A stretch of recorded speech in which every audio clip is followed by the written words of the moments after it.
ये जो मेरे हाथ में आप देख रहे हो ये है आलू का रस। और आलू का रस न्यूट्रिशन से भरपूर होता है। खासकर जो फेस के ऊपर कालापन बन जाता है, कालापन चाहे जैसे भी हुआ हो, अगर आपके फेस पे पिंपल्स हो गए हैं, पिंपल्स ठीक हो गए लेकिन काले दाग धब्बे स्पॉट्स रह गए चेहरे के ऊपर, जैसे इस तरीके का कालापन है, या फिर आप सर्दियों के मौसम में धूप में ज़्यादा बैठते थे और उस वजह से आपका जो चेहरा है टैनिंग की वजह से बिल्कुल काला पड़ गया है, तो उस टैनिंग को हटाने के लिए ये आलू का रस बेहद फायदेमंद होता है। अब देखिए इसमें पोटाशियम भरपूर मात्रा में होता है जो आपके इस फेस के कालेपन को रिमूव करने का काम करता है। इसमें स्टार्च भरपूर मात्रा में होता है जो कि आपके इस कालेपन को रिमूव करने का काम करता है। और आलू में ना सिर्फ स्किन लाइटनिंग प्रॉपर्टीज होती है, एंटी एजिंग प्रॉपर्टीज भी होती है।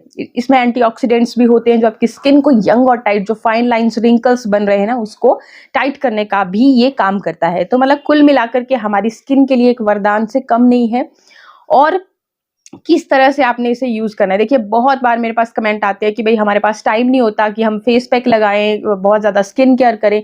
तो मैं इसकी आपको एक इतनी सिंपल क्रीम बना करके बता दूंगी कि जब भी आपको टाइम लगे, शाम को जब आप घर आते हो, सो रहे हो, सोने से पहले आधा घंटा पहले लगा लीजिए। आपने अपने चेहरे को क्लीन करना बिल्कुल भी नहीं भूलना है, ये मैं आपको लगभग हर वीडियो में बताती हूँ और यही सबसे बड़ा स्किन केयर है।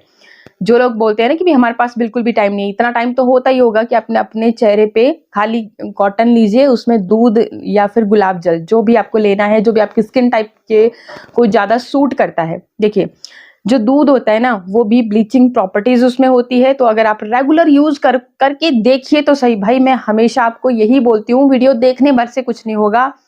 आप जब तक यूज नहीं करोगे, जब तक खुद से चीजों का एक्सपेरिमेंट नहीं करोगे, आपको नहीं रिजल्ट मिलने वाले हैं।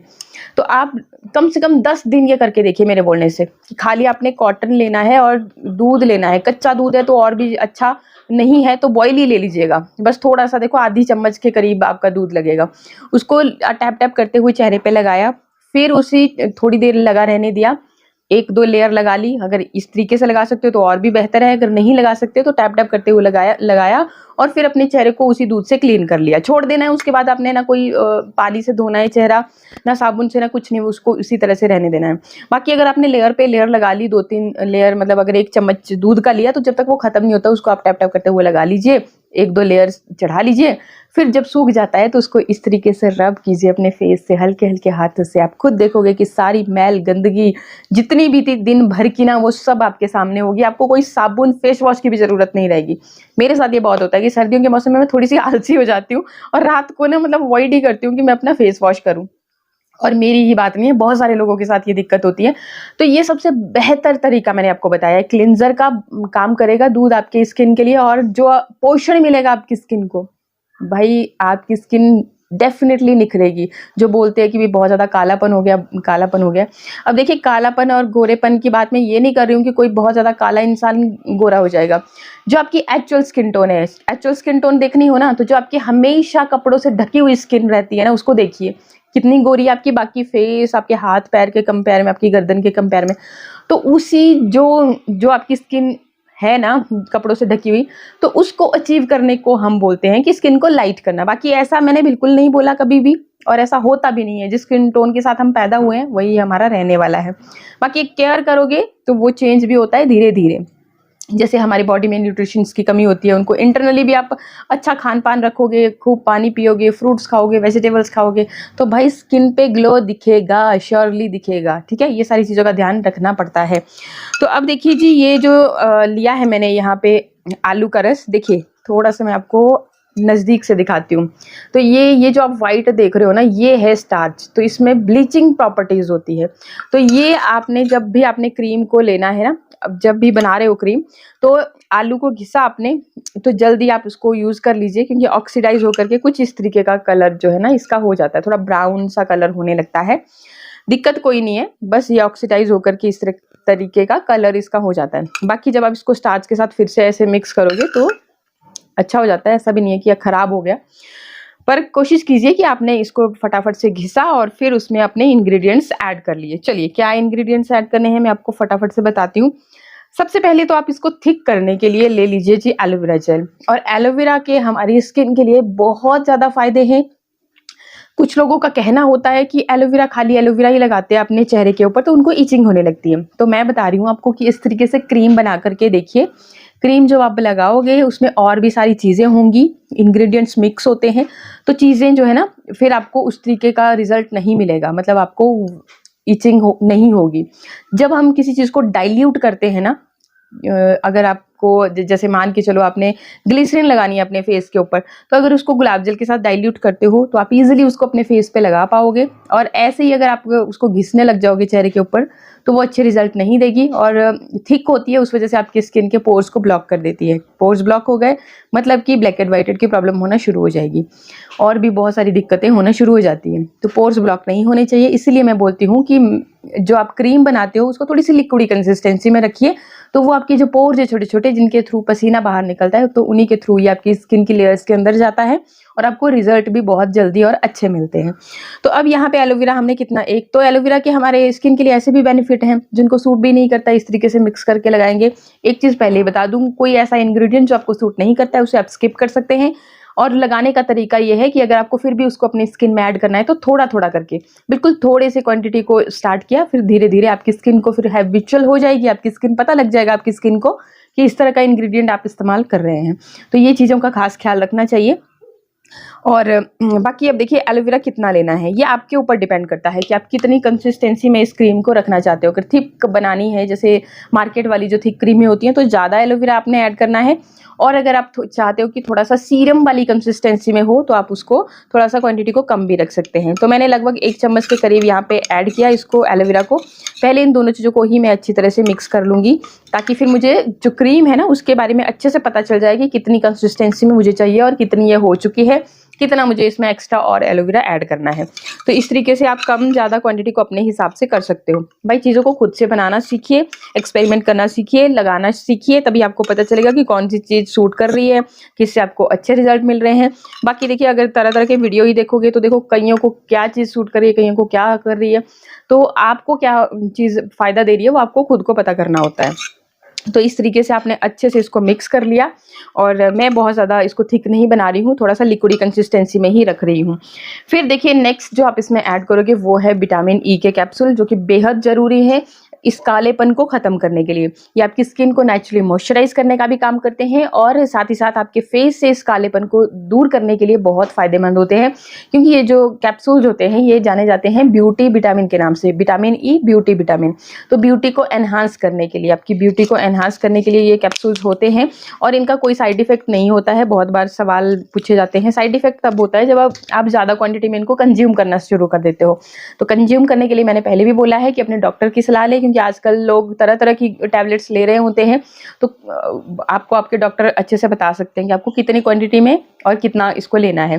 बाकी एक्सटर्नली आप लगा रहे हो तो कोई कुछ नहीं है इसमें देखो ऐसे, जब आप इसके अंदर क्या होता है कि ऑयल होता है, ये देखिए इस तरीके से विटामिन ई ऑयल इसमें होता है, जो कि हमारी स्किन के लिए बेहद फायदेमंद होता है। आपकी स्किन को नेचुरली मॉइस्चराइज करेगा, फेस के दाग धब्बों को लाइट करेगा, स्किन को यंग और टाइट बनाए रखेगा।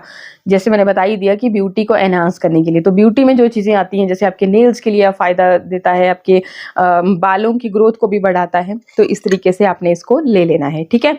अब इसके बाद आप कोई भी फेशियल ऑयल ले सकते हो, ठीक है। मैं यहाँ पे ले रही हूँ कोकोनट ऑयल। मोस्टली मतलब सवाल रहते हैं कि कौन सा फेशियल ऑयल लें, अब आप हमारे को लिंक दे दें या कुछ भी। तो देखिए सबसे सिंपल चीज़ कि आपके घर में कोकोनट ऑयल होगा ही होगा। कोकोनट, अगर आप cold pressed virgin coconut oil लेते हो तो बहुत ही अच्छी चीज़ है। तो यहाँ पे देखिए मैं लगभग 1 चम्मच के करीब मैंने यहाँ पे ले लिया जी कोकोनट ऑयल। इसको मैंने ना, क्योंकि अभी हमारे यहाँ पे तो ठंडी है, तो मैंने इसको थोड़ा सा गर्म करके लेकर के आई थी। तो जी कोकोनट ऑयल में विटामिन ई भरपूर मात्रा में होती है, साथ ही ओमेगा 3 फैटी एसिड्स भी भरपूर मात्रा में होते हैं। तो आपको ज़्यादा मतलब सर्च करने की ज़रूरत नहीं है कि कौन सा फेशियल ऑयल हमारे लिए बेस्ट रहेगा, क्या है क्या नहीं है। अगर आप इसको रेगुलरली इस्तेमाल करते हैं ना, इतनी पावरफुल चीज़ है। वही बात ना कि हम महंगी चीज़ों और देखा देखी में जो अपने पास है ना उस पर बिलीव नहीं करते, दूसरों के ऊपर रखते हैं कि अच्छा ये महंगी क्रीम बताइए हम ये लगाएंगे। कुछ मत करो, आप कोकोनट ऑयल को रेगुलर अपने चेहरे पे लगाओ। जो दूध का उपाय बताया है ना, पूरी गंदगी को निकाल देता है, और स्किन को मॉइस्चराइज करने के लिए आप कोकोनट ऑयल का इस्तेमाल करें रेगुलर। कोई मेकअप भी करना है ना, तो जैसे मेकअप से पहले आप मॉइस्चराइज़र लगाते हो, आप इसी को लगाना शुरू कीजिए। अगर ज़्यादा इसकी गुणवत्ता को बढ़ाना है तो मैंने पहले भी बताया था कि आप इसमें विटामिन ई के कैप्सूल ऐड कर लीजिए, मिक्स कर लीजिए, फिर इसको यूज़ करना शुरू कीजिए। आप खुद देखोगे, बोलोगे कि वाक़ई में क्या रिज़ल्ट है। देखिए, जो केमिकल्स होते हैं, जो मेकअप आप करते हो ना, वो आपकी स्किन को डैमेज ही करता है। लॉन्ग टर्म में आपकी तभी स्किन प्रॉब्लम्स बढ़ रही हैं। आजकल कम एज में ही इतनी स्किन प्रॉब्लम्स क्यों दिख रही हैं? पुराने लोगों में तो ये चीज़ें नहीं थी। तो वो भाई नेचुरल चीज़ों को इस्तेमाल करते थे, और ये मेकअप वगैरह ये तो उस टाइम पे होते भी नहीं थे। तो इसीलिए फिर आप भी कोशिश कीजिए कि अब मेकअप करना है, क्योंकि देखो आज बोलते हैं ना कि बदलते टाइम के साथ साथ खुद को भी बदलना होता है। तो मेकअप भी कहीं ना कहीं थोड़ा बहुत टचअप तो जरूरी हो ही जाता है। तो अगर आपने बेस अच्छा बना रखा है तो फिर आपका वो जो नुकसान है वो उतना नहीं होता है। तो इसलिए आप कोकोनट ऑयल के ऊपर भरोसा रख के, मतलब सस्ती चीज़ है, हर घर में होती है, आप यूज़ कर सकते हो। ज़्यादा चक्कर में मत घूमिए कि ये फेशियल ऑयल ज़्यादा बढ़िया है, मैंने वहाँ सुना था, उन्होंने लिंक दिया था, ये वो, सो कुछ मत कीजिए, ये कीजिए। बाकी अगर ज़्यादा ही कहीं जाना है तो आप बादाम रोगन है, बादाम ऑयल, वो भी बहुत फ़ायदेमंद होता है, तो आप वो ले सकते हो। वो भी जो छोटी वाली शीशी होती है, लगभग 150 रुपए की इतनी सी होती है, वो लेना। जो बालों में लगाना वाला ऑयल होता है वो मत लगाना, ठीक है। कई बारी मतलब कर देते हैं गड़बड़, तो इसलिए मैं मेंशन कर रही हूँ। बाकी ये इसको, क्योंकि हमारे यहाँ तो ठंडी है, तो थोड़ा सा ये खुद ब खुद क्रीमी जैसे टेक्सचर में आ जाएगा। बाकी इसको आप फ्रिज में रखोगे तब भी ये खुद जाम हो जाएगी क्रीम, तो टेंशन वाली कोई बात नहीं है। स्टोर कितने दिन तक, जब भी आप कोई भी क्रीम खुद से बनाते हो उसको ज़्यादा से ज़्यादा स्टोर ना करें, 7 दिन तक स्टोर करें फ्रिज में। ज़्यादा ही रखना है 10-12 दिन, अगर ठंडी है, आपका एनवायरनमेंट ठंडा है तो। लेकिन 7 दिन से ज़्यादा अगर आप रखते हो, क्योंकि हम इसमें प्रिजर्वेटिव ऐड नहीं करते। अब जैसे आप मार्केट से भी कोई चीज़ लेकर के आते हो ना, डिब्बा बंद होती है, तो उस पे लिखा होता है कि इतनी एक्सपायरी डेट है इसकी। और जब तक, मतलब जैसे कुछ खाने की चीज़ें होती हैं, तो जब आपने डिब्बा खोल दिया तो हफ्ते के अंदर उसको कंज्यूम कर ले। तो इस तरह से, क्योंकि प्रिजर्वेटिव हमने ऐड नहीं किए होते हैं, तो चांसेस होते हैं कि खराब हो जाए चीज़ें। तो रिस्क नहीं लेना स्किन के साथ, तो 7 दिन से ज़्यादा स्टोर ना करें, उतना कर ही बनाएं, और फिर उसके बाद फिर से फ्रेश बना लें। कितना ही टाइम लगता है, फटाफट से आपने ये दो चार चीज़ें ली और इसमें यूज़ कर ली। बाकी इसमें मैं शहद भी ऐड कर रही हूँ। शहद की जगह आप ग्लिसरीन ले सकते हो। जिन लोगों के पास शहद है वो शहद ले सकते हैं, ग्लिसरीन ले सकते हैं, जो भी आपके पास इजीली अवेलेबल हो। दोनों ही चीज़ें आपकी स्किन के लिए बहुत फ़ायदेमंद है, हीलिंग प्रॉपर्टीज़ होती है। तो आप जो भी आपके पास इजीली अवेलेबल है वो आप ले सकते हैं। अब सारी चीज़ों को कर लेंगे इस तरीके से अच्छे से मिक्स, और आपका जो सीरम है, चाहे आप इसको सीरम की कंसिस्टेंसी में बनाइए, ये देखिए मैंने थोड़ा सा सीरम की कंसिस्टेंसी में बनाया है, क्रीम की कंसिस्टेंसी में आप बनाना चाहें। फिर इसको देखो आप स्टोर कर सकते हो कांच का, अगर आपका कोई क्रीम का जार खाली हो रखा है उसमें आप स्टोर करते हो तो अच्छा रहता है।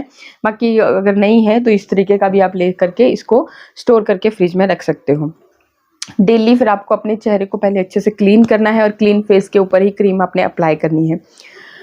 अप्लाई करने के बाद आप चाहें तो ओवरनाइट उसे छोड़ सकते हो। अगर आपको कंफर्टेबल नहीं हो रहा है तो नॉर्मल वाटर से आप चेहरे को धो सकते हो, लेकिन साबुन फेस वॉश का इस्तेमाल ना करें लगभग 5 से 7 घंटे। तो इसलिए रात के को सोने से पहले मैं बताती हूँ आपको कि इतना टाइम आपका इजीली निकल जाता है और आपको पता भी नहीं चलता। और ये जो क्रीम बन के रेडी होती है, देखो इजी है, जब भी आपका दिल कर रहा है आप लगा सकते हो। फेस को क्लीन करो और लगा लीजिए। दिन में लगा रहे हो तो भी बस थोड़ा सा परहेज ये रखना कि 5-7 घंटे साबुन फेस वॉश का इस्तेमाल नहीं किया। बाकी जब भी आपका दिल करे तब आप लगा सकते हैं। आई होप वीडियो आपको अच्छा लग रहा होगा, और अच्छे लगे तो लाइक शेयर सब्सक्राइब इसी तरह के और भी अच्छे वीडियोस के लिए। तो आज के लिए इतना ही, मिलते हैं नेक्स्ट वीडियो में। नमस्कार।